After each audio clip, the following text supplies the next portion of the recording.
So இந்த அதிருப்தியை சமாளிக்கிறதுக்கு தான் இந்த கறி விருந்து. இது வந்து ஏற்கனவே ஜெயலலிதா வந்து 90களில் ஜெயலலிதாவுக்கு பிரச்சனை வரும்பொழுது ஜெயலலிதா இதே மாதிரி ஒரு கறி விருந்து நடத்தி ஸ்வீட் பாக்ஸ் எல்லாம் கொடுத்து எம்எல்ஏக்கள் எல்லாரையும் தக்க வச்சாங்க. அப்போ வந்து சுப்பிரமணியம் சாமியும் நடராஜனும் எம்எல்ஏக்களை கடத்திட்டு போயிடுவாங்கன்னு ஒரு கிரைசிஸ் வந்தது. அப்போது வந்து ஜெயலலிதா இதே மாதிரி போயஸ் கார்டனில் ஒரு கறி விருந்து நடத்துகிறாங்க. அதுக்கப்புறம் இப்போ தான் எடப்பாடி பழனிசாமி ஒரு கறி விருந்து நடத்திக்கிட்டு இருக்காரு.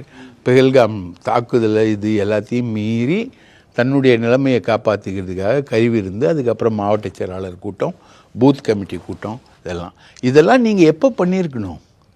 பிஜேபி அலையன்ஸ் போகிறதுக்கு முன்னாடி உங்கள் கட்சியை ஒற்றுமைப்படுத்தி ரைட்டா எடப்பாடி முதல்வர் வேட்பாளர் அப்படின்றதுல எல்லாருமே ஒத்துக்க தயாராக இருந்தாங்க.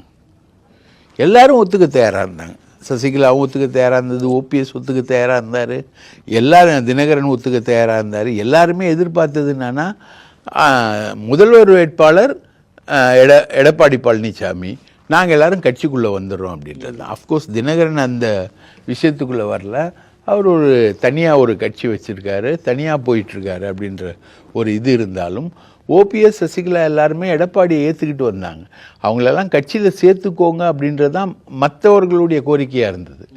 கூட்டணி பற்றி கூட அப்புறம் முடிவு பண்ணிக்கலாம். முதல்ல இந்த செயற்குழு பொதுக்குழு எல்லாத்தையும் கூட்டி நீங்கள் வந்து முடிவு பண்ணிவிட்டு அதுக்கப்புறம் அலையன்ஸுக்கு போயிட்டு அலையன்ஸை முடிவு பண்ணிவிட்டு போனோம்.